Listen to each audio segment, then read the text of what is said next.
octobre 2021, allait se tenir une audience en Cour supérieure du Québec devant le juge Hiergeau sur la légitimité du décret de vaccination obligatoire des professionnels de la santé contre la COVID-19. L'objectif du juge en question était de rendre un verdict avant le 15 novembre, parce que vous savez que le décret a passé du 15 octobre au 15 novembre pour ces professionnels de la santé-là, sur la question épineuse d'un tel décret du gouvernement en face des droits et libertés des Québécois. Date, le 15 novembre, à laquelle les quelques 27 000 professionnels de la santé vont être congédiés sans solde s'ils ne sont pas adéquatement vaccinés. Il y a beaucoup de poursuites judiciaires à notre époque concernant les injustices que les citoyens vivent dans ce temps de restriction majeure des droits et libertés du peuple. Il y a plusieurs cas qui doivent être traités par le système juridique dans notre pays et dans plusieurs autres pays du monde. Les pressions de toutes parts se manifestent sur les juges de ce monde concernant la légalité des mesures mises en place depuis le commencement de cette soi-disant pandémie. Et il sera très important de suivre les conclusions de ces procédures légales pour savoir quelle tournure les sociétés prendront à l'avenir quant aux droits et libertés des citoyens des gens de ce monde. Qu'en est-il du christianisme? Qu'arriverait-il si la foi chrétienne était de même examinée selon les normes légales ou selon la législation humaine?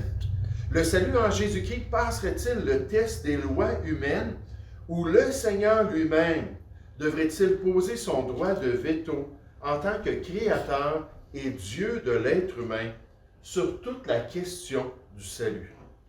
Eh bien, on n'a pas besoin de chercher bien loin. La parole de Dieu présente une telle démarche juridique contre la foi chrétienne à l'époque des apôtres, avec son dénouement en faveur du salut obtenu en Jésus-Christ. J'aimerais qu'on puisse considérer ce matin le verdict sur le salut en Jésus-Christ. Le verdict sur le salut en Jésus-Christ. Cherchons ensemble l'Épître aux Romains au chapitre 8. L'Épître aux Romains au chapitre 8. L'Épître aux Romains, un livre biblique qui décrit en long et en large la question du salut qui est offert en Jésus-Christ. Et dans le passage qu'on va regarder ce matin, qui décrit de même les accusations contre ceux et celles qui confessent leur assurance du pardon de Dieu à cause de Jésus-Christ, contre ceux et celles qui affirment être sauvés, être pardonnés, faire partie des rachetés du Seigneur. Ici, dans l'Épître aux Romains, on voit cette présentation-là d'une réalité juridique quant au salut qui se trouve en Jésus-Christ. Si vous cherchez une Bible juste en arrière, je pense qu'il y en aurait dans le banc. Non, regardez Diane, juste là dans le banc, il y a comme des pochettes dans le banc en arrière. Puis, je pense que vous avez trouvé une Bible là. Oui, c'est ça. Donc, Romains, chapitre 8, à partir du verset 33. Romains, chapitre 8, au verset 33. On nous dit, qui accusera les élus de Dieu? C'est Dieu qui justifie. Qui les condamnera? Christ est mort nécessairement comme notre substitut, comme notre agneau, l'agneau qui est offert par Dieu. Bien plus, il est ressuscité. Il est à la droite de Dieu et il intercède pour nous. Il est notre avocat devant Dieu. Qui nous séparera de l'amour de Christ? Sera-ce la tribulation, ou l'angoisse, ou la persécution, ou la faim, ou la nudité, ou le péril, ou l'épée, selon qu'il est écrit, c'est à cause de toi, dans une relation avec Dieu, qu'on nous met à mort tout le jour, qu'on nous regarde comme des brebis destinées à la boucherie.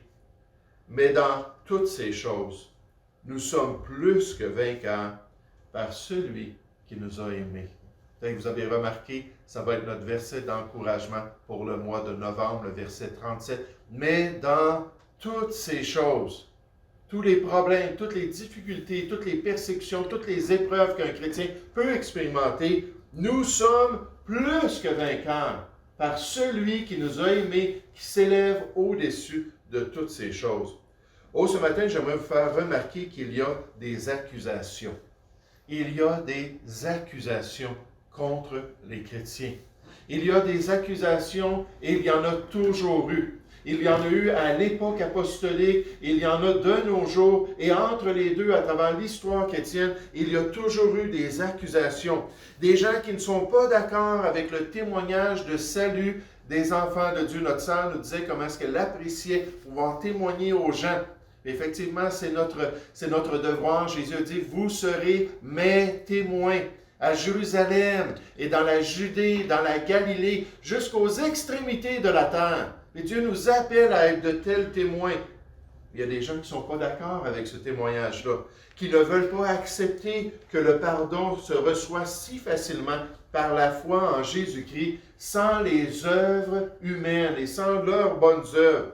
Et que Dieu pourrait tout simplement changer un cœur et changer une vie comme ces croyants-là le prétendent qu'il a fait dans leur vie.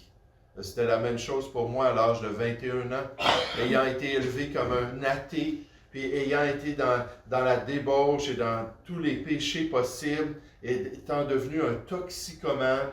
Puis à l'âge de 21 ans, j'ai rendu témoignage que Jésus-Christ m'avait délivré, que Jésus-Christ avait changé ma vie, qu'il m'avait donné une paix extraordinaire, que j'avais maintenant une joie de le connaître, que j'avais un vrai sens à mon existence. Et j'aimerais vous dire, mes amis, j'aimerais vous dire ma famille, j'aimerais vous dire les gens avec qui je travaillais, dire, c'est pas vrai, c'est pas vrai. Ça n'existe pas un tel salut, ça n'existe pas une telle conversion, une telle transformation de la mort à la vie d'un individu. Et on s'aperçoit que les gens qui n'ont pas goûté à cette vie-là ont tendance à réagir, n'est-ce pas? Ils ont tendance à accuser les chrétiens d'être des hypocrites, d'être des menteurs. C'est ce qu'on voit dans notre texte biblique. Regardez au verset 33. On nous dit, qui accusera les élus de Dieu? Là, on parle d'une accusation. C'est un terme qui est utilisé, qui parlait lorsqu'une personne était présentée devant un juge. Puis le juge était là, puis il écoutait le cas, puis là, il devait dire « coupable, coupable ». Ou peut-être qu'il allait dire « non, coupable ». Et on voit que c'était la réalité. Puis là, on utilise ce même terme-là concernant les élus de Dieu, concernant les enfants de Dieu. Qui accusera les élus de Dieu? Verset 34. Qui les condamnera?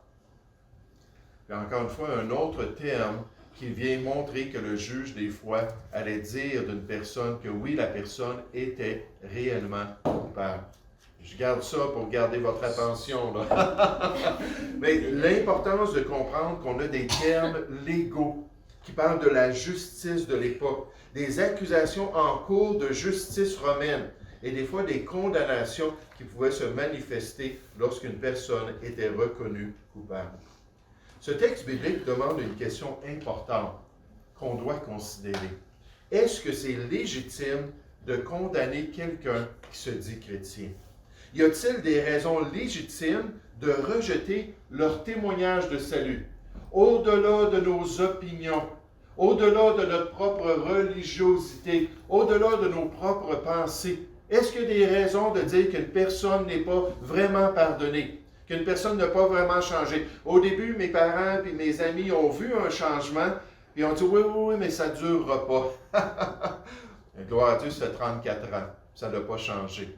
Et il dit, oh non, c'est juste là, une passe, c'est juste quelque chose d'autre qu'il laissait là, dans sa vie. Mais Dieu, une fois qu'il rentre dans notre vie, il se manifeste par de beaux fruits. Mais est-ce que c'est possible que les gens nous accusent à tort? Que les gens là, nous condamnent sans des raisons valantes? Ou peut-être le problème se trouve-t-il dans des soi-disant croyants qu'ils ont côtoyés, qui disaient être devenus des nouvelles créatures en Jésus-Christ, mais il n'y avait pas de fruits, il n'y avait pas d'évidence. La personne vivait exactement comme avant sa confession de foi, avant de s'être tournée vers le Seigneur Jésus. Et c'est ce que Jésus a fait remarquer au peuple d'Israël et à ses dirigeants. Il dit, « Ou dites que l'arbre est bon et que son fruit est bon. Hein, si on devient une nouvelle créature, il y a quelque chose qui devrait changer. Et ça, en passant, c'était des gens qui accusaient Jésus lui-même. Celui qui n'avait point de péché, celui qui avait point de fraude dans sa bouche, celui qui avait marché parfaitement selon la loi de son Père Céleste. Il faisait toujours, la Bible nous dit, ce qui était agréable à son Père Céleste, et pourtant on l'accusait lui aussi. Il a dit, le serviteur n'est pas plus grand que son maître. S'ils m'ont traité ainsi, ils vous traiteront de la même manière. Mais là, Jésus il dit, pensez à cela, là, soyez raisonnables. Ou dites que l'arbre est bon et que son fruit est bon, ou dites que l'arbre est mauvais et que son fruit est mauvais, car on connaît l'arbre par le fruit. On connaît le chrétien par le changement de vie. On connaît l'enfant de Dieu par la transformation de sa marche avec Dieu. Jésus continue, il dit, l'homme bon, celui qui a été changé, tire de bonnes choses de son bon trésor. De cette nouvelle nature-là, du nouvel homme qu'on a à l'intérieur de nous. Oh, il faut le laisser se manifester. Il faut marcher selon l'esprit qui contrôle notre nouvelle nature pour que les gens puissent voir et dire l'homme bon tire de bonnes choses de son bon trésor et l'homme méchant tire de mauvaises choses de son mauvais trésor. Puis effectivement, si on dit qu'on est chrétien, on est mieux de vivre selon la réalité. Oui. Oui, merci beaucoup. C'est juste l'enregistrement. Merci de me le faire remarquer. Elle est juste en train d'enregistrer le son en ce moment. Mais donc, cette réalité-là que Jésus est en train de présenter concernant cette nouvelle vie-là. Si les gens nous accusent, si les gens nous condamnent, peut-être qu'il y a une partie de vérité. Mon pasteur disait, à chaque critique, il faut regarder s'il y a un soupçon de vérité. Juste analyser la critique et dire, y a-t-il un degré dans lequel ça s'applique vraiment à moi? Ah, t'es un menteur! Est-ce que ça se peut des fois que je parle pas selon la vérité, mais je dis des choses mensongères? Ah, ben, t'es un paresseux! Est-ce que j'ai cette tendance-là dans ma vie? Vous savez, quand on écoute les critiques des gens, puis on s'analyse, Dieu peut nous parler, puis Dieu peut nous changer.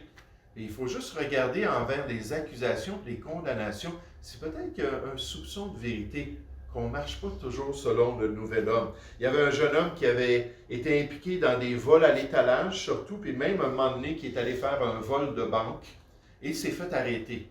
Il a été jeté en prison, reconnu coupable, et ensuite jeté en prison. Puis pendant qu'il était en prison, quelqu'un lui a partagé l'Évangile, et supposément qu'il aurait été sauvé. Après avoir fait ces quelques années en prison, il est sorti de prison. Puis là, il a dit à tout le monde qu'il avait cru en Jésus-Christ.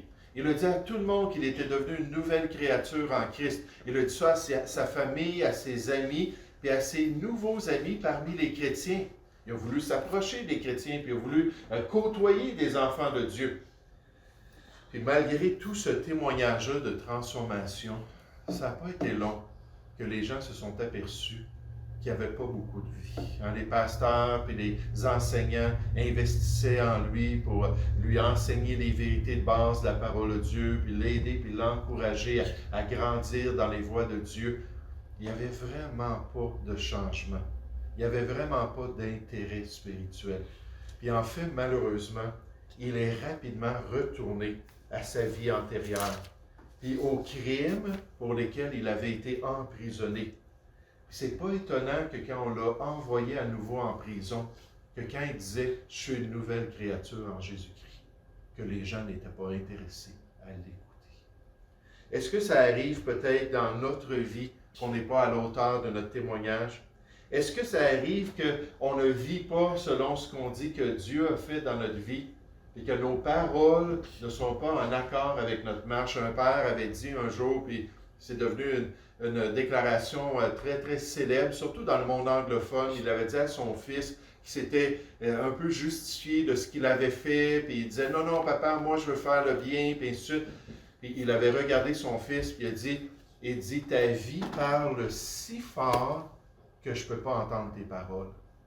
Ta vie, ta conduite parle si fort que ce qui sort de ta bouche, ça n'a pas d'importance. » Parce qu'il n'était pas à la hauteur de ce qu'il disait. Mais qu'en est-il de personnes qui sont vraiment sauvées par la grâce de Dieu? avec des fruits dignes d'une nouvelle vie en Jésus-Christ. J'aimerais qu'on puisse considérer la réponse que Dieu donne dans notre passage. La réponse qu'il nous présente, son verdict concernant les accusations portées contre ses enfants par les gens de ce monde, sa déclaration formelle et juridique, et l'Épître aux Romains s'est remplie de telles déclarations. C'est vraiment, l'Épître aux Romains, c'est un traité de la question du salut en Jésus-Christ sous toutes ses facettes. Et bien souvent, on revient à cette mentalité-là des Romains et de leur système juridique. Là, l'apôtre Paul a fait une déclaration dans notre texte pour dire, voici ce que Dieu pense de ces accusations et de ces condamnations pour ceux qui sont vraiment une nouvelle créature en Jésus-Christ, pour ceux qui ont vraiment des fruits dignes de leur repentance en Jésus-Christ. Alors que le grand juge de l'être humain présente le statut spirituel des enfants de Dieu devant lui et son encouragement envers chacun de nous qui passons des fois par des périodes de doute, qui passons par des périodes de faiblesse personnelle, où notre caractère n'est pas à la hauteur de notre nouvelle marche en Jésus-Christ. Comme Jacques l'a bien dit, nous bronchons tous de plusieurs manières. Tous les chrétiens, nous avons des faiblesses. Même si on a des beaux fruits spirituels, même si Jésus a transformé notre vie, même si ça fait 34 ans qu'on marche avec lui, nous avons tous des faiblesses spirituelles. Ça n'existe pas une élite spirituelle. Quand quelqu'un vous dit ça, oh, moi là, je suis dans la sainteté puis j'ai plus de péché dans ma vie, j'aimerais vous dire, c'est faux. Qui est-ce qui pense? Jacques, un apôtre, après des années de vie chrétienne. Il dit, moi aussi, nous, tous les chrétiens, nous avons tous des problèmes dans notre vie. Quand l'esprit est bien disposé, la chair, exceptionnellement, j'espère, peut être faible. Hein? C'est pas conséquent dans notre vie qu'on fait ces choses-là, mais c'est l'exception dans notre marche avec Dieu. Puis notre chair est faible, et même on nous dit dans l'Église, si on surprend un homme en quelque faute, un chrétien, un enfant de Dieu, on nous dit, vous qui êtes spirituel, redressez-le avec un esprit de douceur, avec beaucoup d'humilité parce qu'on le comprend. Hein, on sait comment nous aussi on a des problèmes, on sait comment nous aussi on a des faiblesses dans notre vie. Puis là, ça dit même, prends garde si tu n'as pas la bonne attitude. Si tu es hautain et orgueilleux envers ton frère qui a tombé, prends garde à toi-même, de peur que tu ne sois aussi tenté, puis que Dieu enlève sa main de protection et que le tentateur vienne te faire tomber dans des choses qui vont déplaire au Seigneur. Mais regardez ici, alors qu'on ne parle pas de perfection, alors qu'on ne parle pas d'une personne qui n'a aucun problème, mais alors qu'on parle de fruits conséquents dans notre vie, alors qu'on laisse le Seigneur se manifester de plus en plus. Hein, ce verdict-là de la part de Dieu. Regardez dans notre texte biblique, Romains chapitre 8 au verset 33. On nous dit, qui accusera les élus de Dieu? Puis là, Paul, poussé par l'Esprit, répond de la part du Seigneur, c'est Dieu qui justifie, ou c'est Dieu qui sauve. C'est Dieu qui a pardonné nos péchés. C'est Dieu qui a effacé notre condamnation pour toujours. Hein, il n'y a plus aucune condamnation. Romains 8, verset 30, verset... Attendez un instant, là, j'ai un blanc de mémoire. Verset 12, je pense, mais même, c'est avant ça. Verset 1. Il n'y a plus aucune condamnation. C'est un autre terme qu'on voit dans notre passage biblique. Pour ceux qui sont en Jésus-Christ. Et c'est Dieu qui justifie. Le mot justifier, ça veut dire une déclaration que la personne est innocente. Encore une fois, faites attention à vos oreilles. OK, je ne veux pas faire de ça qui que ce soit. Encore une fois, le juge dit innocent de toute charge, de toute condamnation. Et c'est ça qu'on reçoit en Jésus-Christ. On devient totalement innocent de toute charge. On a la justice de Jésus-Christ lui-même. Il continue. Qui les condamnera? Christ est mort, une fois pour toutes, pour nous amener à la perfection pour toujours, la Bible nous dit. Donc, c'est le plan de Dieu, c'est lui qui a choisi Jésus-Christ. Christ est mort, bien plus, il est ressuscité. Romains 4, verset 25 nous dit, il est ressuscité pour notre justification, pour que Dieu nous déclare innocents de toute charge. Il le fait. Il a ressuscité Jésus, qui a offert son sang devant sa présence. Il est à la droite de Dieu, Jésus, et il intercède pour nous. Là, on parle vraiment du consolateur, on parle vraiment de l'avocat. C'est ce que le terme veut dire. L'avocat qui est là, puis qui nous représente devant le juge, qui dit non, non, non, ils ont cru en moi. Non, ils se sont confiés dans mon œuvre. Ils ont accepté qu'à 100%, j'ai payé toute leur condamnation. Alors, devant ta justice, Seigneur, il n'y a plus rien qui peut les condamner. Il n'y a plus rien qui peut finalement les accuser devant toi. Mais Dieu a décidé du plan de salut pour l'être humain. C'est lui qui a choisi son Fils pour qu'il soit l'agneau de Dieu qui ôte notre péché. En fait, potentiellement, le péché du monde entier. Dieu accepte que quiconque va invoquer le nom du Seigneur sera sauvé, sera déclaré innocent, pardonné de tout péché, afin que celui qui croit en elle, là ici, elle, on parle de la pierre dans 1 Pierre, c'est Jésus-Christ. Quiconque croit en Jésus-Christ ne soit point confus. Et l'être humain doit tout simplement accepter le verdict de Dieu. Dieu le déclare, il n'y a personne qui peut condamner les enfants. Il doit conclure que Dieu est plus sage que lui et que c'est celui-même qui a livré celui en qui il avait mis toute son affection. Il a livré son Fils unique sur la croix du Calvaire. Comme l'explique un théologien célèbre concernant l'œuvre de Dieu. Il dit, celui qui travaille de manière ordonnée dans la nature n'a pas laissé le salut de l'homme à une expérimentation hasardeuse ou incertaine en parlant de l'œuvre de Dieu en Jésus-Christ. L'Écriture nous montre qu'il a un plan de salut bien défini. Ce plan comprend les moyens par lesquels le salut doit être assuré, les objectifs à atteindre, les personnes qui doivent en bénéficier, les conditions dans lesquelles il doit être disponible, ainsi que les agents et les moyens par lesquels il doit être appliqué. Parce que le Seigneur a présenté son verdict. Et vous savez ce qui est intéressant alors qu'on pense à ces accusations-là, alors qu'on pense à la condamnation des gens de ce monde sur ceux qui sont religieux? Ça, c'est une étiquette populaire, n'est-ce pas?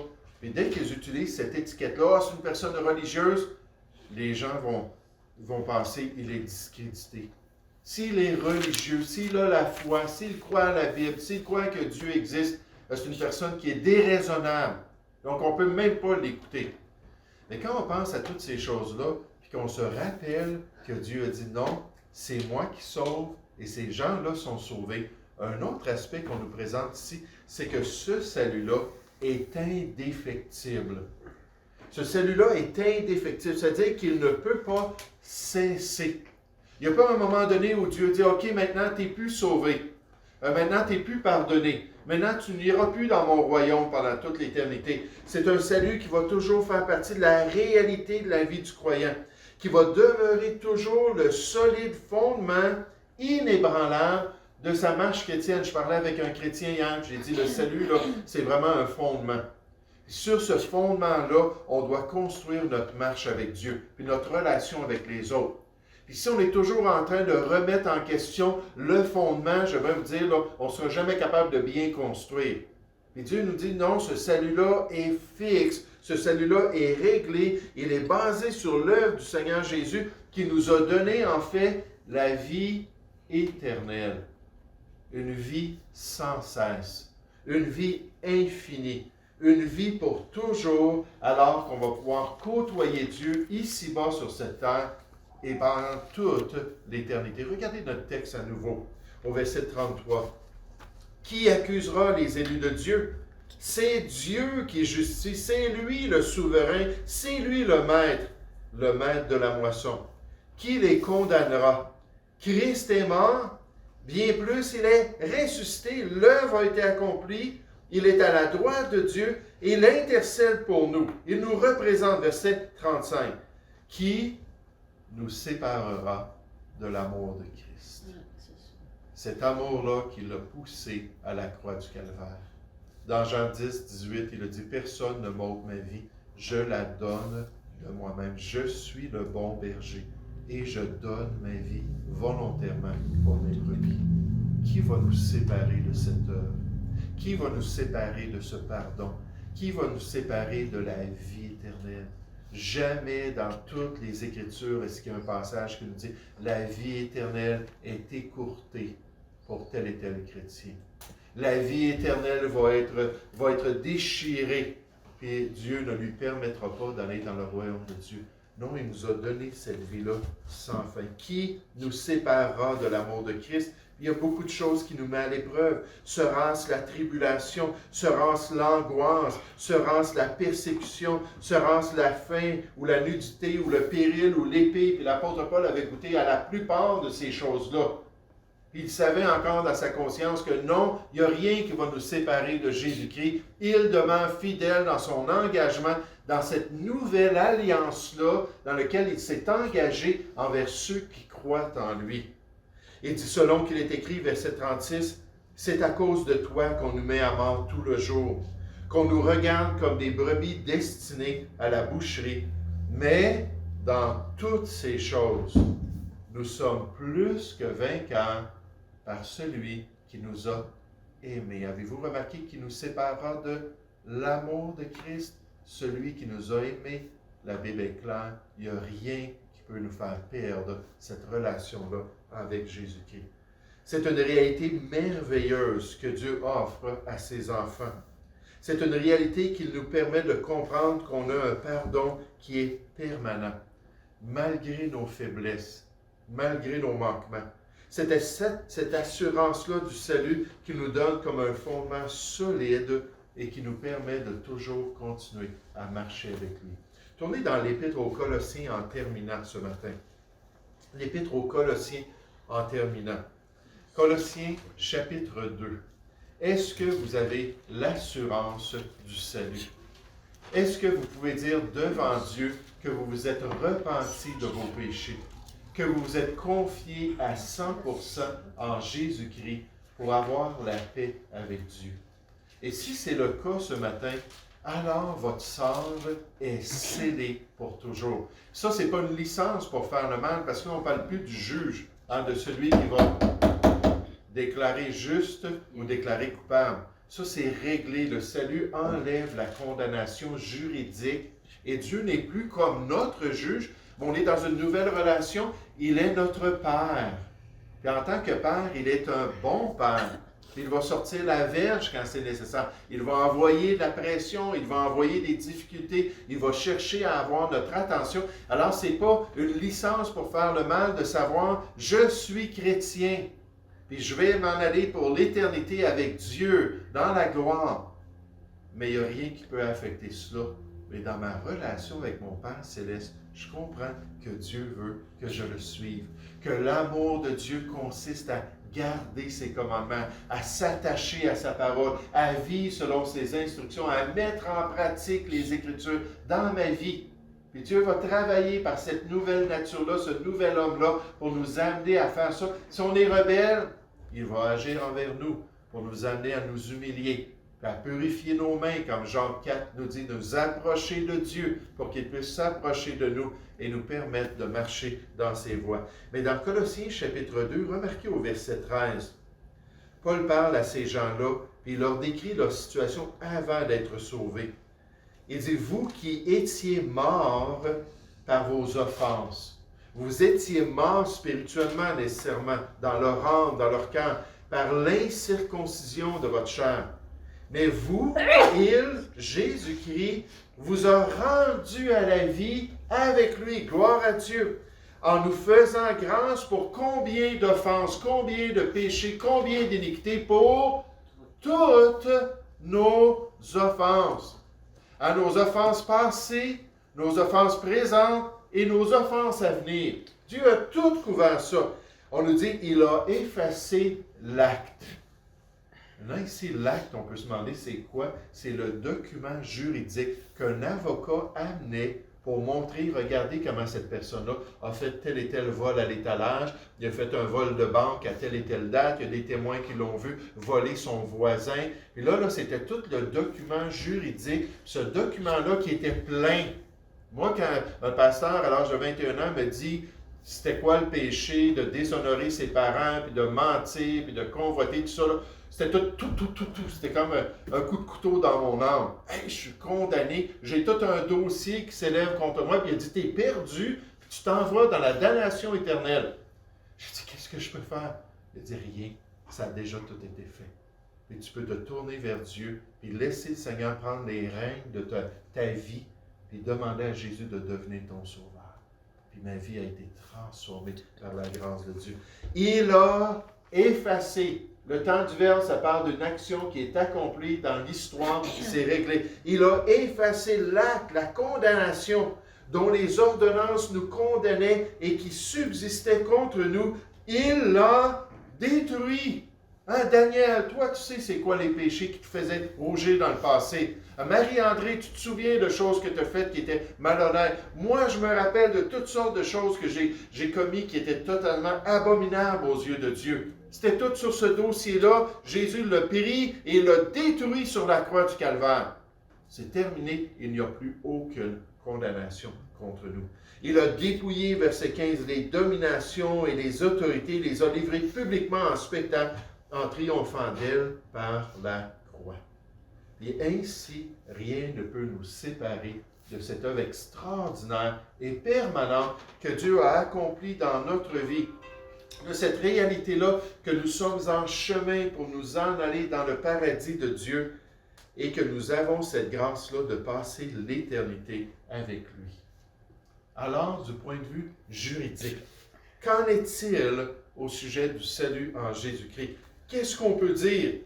On peut dire que oui, c'est facile pour l'homme d'accuser les chrétiens.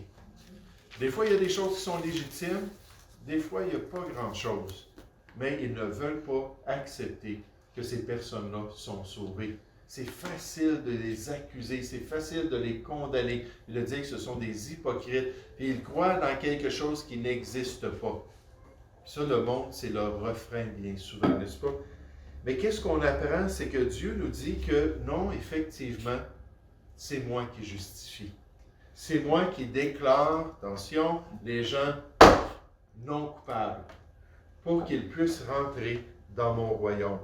Et une fois que c'est réglé, ça devient indéfectible. Il n'y a rien qui va nous séparer de cet amour-là qui a été manifesté dans notre salut. Oh, on va peut-être souffrir des choses dans les prochains mois, dans les prochaines années. Mais j'aimerais vous dire, il n'y a rien qui va pouvoir bérimer notre relation avec Dieu. On va pouvoir abîmer peut-être nos corps. On va pouvoir peut-être nous maltraiter psychologiquement. On va peut-être nous faire souffrir de toutes sortes de manières avec nos relations, avec nos familles, et ainsi de suite. Mais j'aimerais vous dire, il n'y a rien qui va pouvoir nous priver de cette relation-là avec Jésus-Christ. Quel témoignage on a dans l'histoire de ces croyants-là dans les pires circonstances. Même Corrie ten Boom, qui a été mentionné tout à l'heure, sa famille et elle ont caché des Juifs. Il y avait un réseau clandestin qui s'était développé. Ils ont caché des Juifs pendant la Deuxième Guerre mondiale. Et finalement, quelqu'un les a déclarés aux autorités romaines, allemandes. C'était à peu près la même chose. Aux autorités allemandes. Ils sont venus chez eux. Ils ont saisi cette famille-là, ces chrétiens-là. Ils les ont envoyés avec les Juifs dans les camps de concentration. Tous sont morts dans les camps de concentration, à part Corrie. Puis quand elle est sortie de là, c'était par erreur. Ils allaient exécuter les dames de son camp. C'était un camp de femmes. Ils allaient tout exécuter les gens. Puis elle a reçu un sauve-passage. Ils ont ouvert la clôture. Ils ont dit, tu peux t'en aller, t'es correct. Ils savaient, là, la guerre était finie. Mais ils voulaient quand même se débarrasser des témoins de leurs atrocités. Puis elle, ils l'ont laissé partir, par erreur. Puis elle a pu rendre témoignage que même en enfer. C'est ça le titre de son livre en français, Dieu en enfer. Même dans l'enfer qu'elle a vécu dans ces camps de concentration-là, elle a dit, Dieu a toujours été fidèle. Comment ne pas croire à un tel Dieu? Comment ne pas avoir confiance à un Seigneur qui nous aime tant que dans nos pires circonstances, sa paix va toujours être disponible. Dans nos pires circonstances, sa force et sa grâce vont toujours nous accompagner pour accomplir la volonté de Dieu. Nous allons prier ensemble. Ô Père Céleste, j'aimerais te remercier pour ce beau passage juridique, Seigneur, avec des termes juridiques, et qui nous montre que peu importe ce que l'être humain pense, peu importe ce que l'homme déclare contre les chrétiens, qu'à tes yeux, Seigneur, c'est réglé. Qu'à tes yeux, ça a été complètement payé, entièrement exécuté dans ton œuvre de salut en Jésus-Christ. Et merci maintenant qu'on peut porter du fruit. Merci maintenant qu'on peut crucifier notre chair avec ses passions et ses désirs et laisser au nouvel homme nous renouveler et nous créer en Jésus-Christ dans une justice et une sainteté que produit la vérité. Oh, aide-nous à marcher avec toi fidèlement, Seigneur. Aide-nous à t'honorer, à te glorifier quotidiennement. Puis aide-nous en face des accusations de l'homme de toujours nous rappeler que oui, nous sommes imparfaits. Et oui, nous bronchons tellement souvent. Mais comme caractéristique de notre vie, Seigneur, nous portons du bon fruit pour toi. Et c'est juste ça qui est important. Aide-nous à ne pas avoir de doute. Aide-nous à ne pas laisser le diable nous détourner de cette certitude qu'en Jésus-Christ, c'est fait pour toujours. Merci pour la vie éternelle. Merci pour la permanence. Merci pour la perfection de ton œuvre dans notre vie. Et aide-nous à partir cette semaine, à être de bons témoins de Jésus-Christ. Seigneur, nous te prions au nom du Seigneur Jésus. Amen.